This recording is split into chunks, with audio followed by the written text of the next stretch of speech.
Hellcat.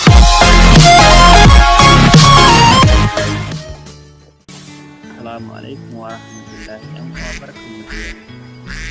A yau bidiyon da za ni shine zan yi bayani ko in ce zan nuna yadda mutum zai canza ma WhatsApp ɗin shi kala. Kowa ya san WhatsApp ɗin wanga shi wanda muke amfani da shi na farko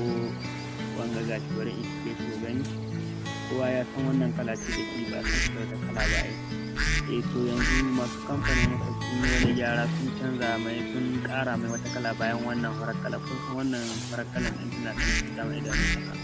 Ga wanda bai mai subscribing ɗin wannan channel bai mai subscribing ko yanzu ba ya abu ne tana nan ƙasa kajiyar kalma za ku gani da rubuta ƙasar bidiyo. Sannan kuma mutum ya yi ƙararrawa domin samun labaran shirye-shiryen da muke yi gaba ɗaya insha Allah za mu nuna yanzu. Da farko abin da za ka yi shine za ka shiga nan cikin setting ne wayan su gashi nan wajen shiga wurin parameter inda ballo ga su da kamar haka. In ka shigo sai ka ƙara dawowa nan ƙasa ka shiga parameter ga su nan. Allah kun gani ya buɗe ke gashi nan wanga wurare kowa ya san duk mai amfani da su ya san wannan abubuwan. Sai ka shiga gashi nan wurin description ɗin nan. Kun gani gashi nan. A da wannan babu wannan kala gashi nan dan kalayar tana gani gashi nan. Babu ta'ada amma yanzu sun gyara shi kowa ya shiga zai iya gani wannan ana shi wasa amma sai ya yi metar a jirgi ne za mu nuna muku da ake metar ɗin a jirgi da kuma mun riga mun yi namu yanzu ga shi nan bari an haɗa kala ku gani ga shi nan kun gani kalayar tambur kenan kun gani sun ce tambur wannan bata kala kenan sai mu dawo wannan ta ƙasa da ita kamar haka sai mu yi oke na ita yanzu ga shi nan kun gani wasa ɗin mu ya koma baki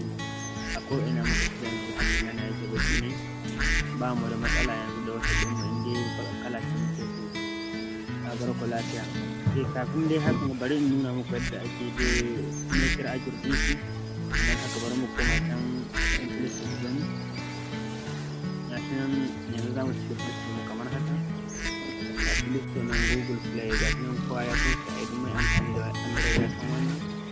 za ta shiga ciki ne kamar haka kuna kallo sai mutum ya rubuta kamar haka sai ka rubuta WhatsApp a nan kuna gani